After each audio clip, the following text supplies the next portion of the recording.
Welcome to Man Does Tech, where I solve the problems you didn't even know you had.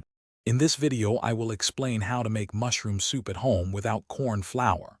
We'll explore simple yet effective ways to achieve a wonderfully thick and creamy texture. Forget about corn flour.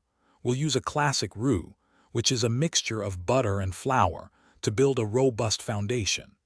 Additionally, heavy cream or even pureeing some of the cooked mushrooms will contribute to that perfect, velvety consistency you desire. It's easier than you think to get a restaurant-quality soup right in your own kitchen.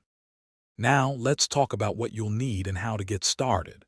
Begin by cleaning and thinly slicing about 1 pound of your favorite mushrooms, like cremini or button varieties.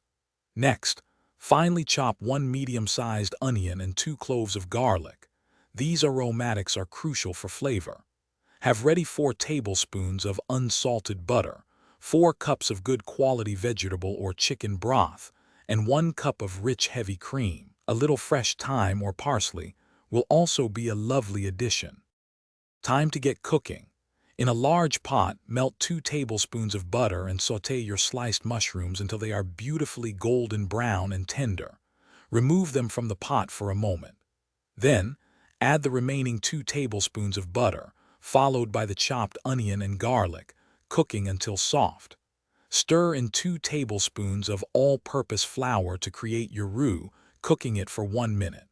Slowly whisk in the 4 cups of broth, bringing the mixture to a gentle simmer for about 10 minutes to thicken. Almost there. Once your soup has thickened nicely, return the sautéed mushrooms to the pot. Now, gently stir in the 1 cup of heavy cream, allowing it to warm through without boiling. This adds a wonderful richness and velvety texture. Taste and adjust the seasoning with salt and freshly ground black pepper until it's perfect for your palate. Ladle your delicious homemade mushroom soup into bowls, garnish with some fresh parsley or chives, and serve it warm with a slice of crusty bread. Enjoy! Thanks for watching. If you found this helpful, don't forget to like and subscribe.